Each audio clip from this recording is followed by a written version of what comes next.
Hello! Hi! Nandito ako sa Lucky One Mall. Ah, may date kami ng aking friend o ng aking kababayang Pinay dito sa Karachi. At ito nga ang Lucky One, isa sa napakalaking o isa sa pinakamalaking mall o shopping mall dito sa Karachi City. Dahil nga katatapos lang ng Bakra Eid, kaya naman wala pang masyadong tao. Kung makikita nyo, medyo kakaunti yung tao. Kakaunti talaga, and take note, it's 4 o'clock, 4 p.m. na. Dapat medyo marami ng tao.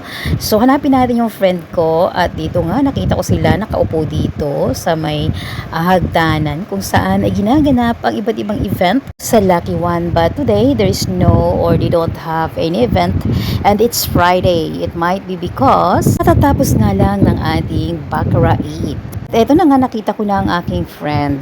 At syempre kasama namin lagi itong batang ito. Talaga namang napakakulit, kahit saan ay kasama namin. So tumingin-tingin tayo kung anong mayroon dito, or I'll gonna show you some of the places here in, or how this mall looks like. Pero syempre wala namang pagkakaiba. Ang makikita mo lang talaga dito usually are dresses. Kasi nga they love, or Pakistani women loves dresses. Most of the dresses here in the mall are branded or local branded. Mayroon din namang international, pero yun yung mga casual or mga jeans, shirts. Pero pag sinabi nating Pakistani dresses, ay talaga yan ay yung mga local brand o local na branded dito sa Pakistan. May sarili din silang brand or branded na products.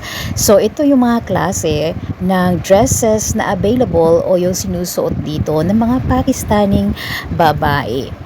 Ang gaganda nga naman, beautiful dresses, but of course, since it's beautiful, the price is also beautiful. Pricey talaga yung mga branded o kahit na local brand yan, kasi nga talaga namang branded, naiiba dun sa mga normal na dresses na mabibili natin sa mga bazaar o palengke lamang. Mayroon din naman dito, pero karamihan nga talaga, or most of the boutique or most of the dresses here are branded.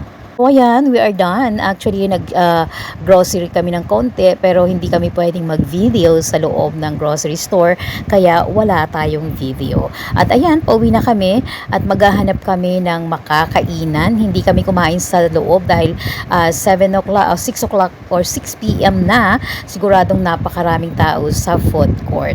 So dito na lang kami kakain sa malapit sa amin, dito sa labas. At kung mapapansin nyo, ayan ang ating University Road pa rin ito, kasi napakalaki talaga, napakalawak ng University Road. Meron niyang south, east, and north. So ito medyo ma-traffic, pero okay lang, hindi naman ganoon ka-traffic kasi nga busy pa ang mga tao dahil katatapos lang talaga ng Bakra Eid. At kahit na 6 p.m. na, may araw pa rin kasi nga summer.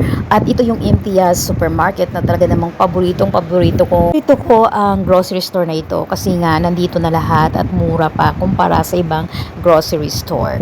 At ito yung kanilang bazaar dito sa along the highway ng Gulshan. Ito actually is Gulshan Iqbal. University Road, Gulshan Iqbal.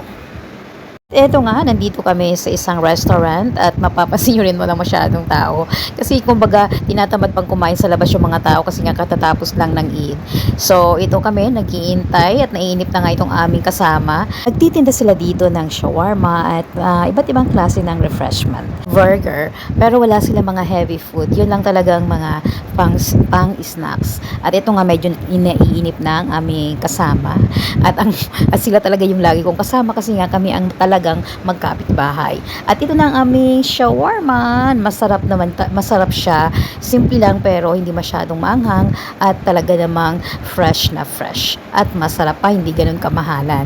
At syempre kailangan natin ng refreshment dahil mainit ang faluda na paborito namin dito, na parang kasing lasa na rin naman ng halo-halo. Pero syempre, iba pa rin yung halo-halo. So, kain na tayo. Thank you so much for watching, and if you are new to my channel, please don't forget to subscribe. See you on my next video.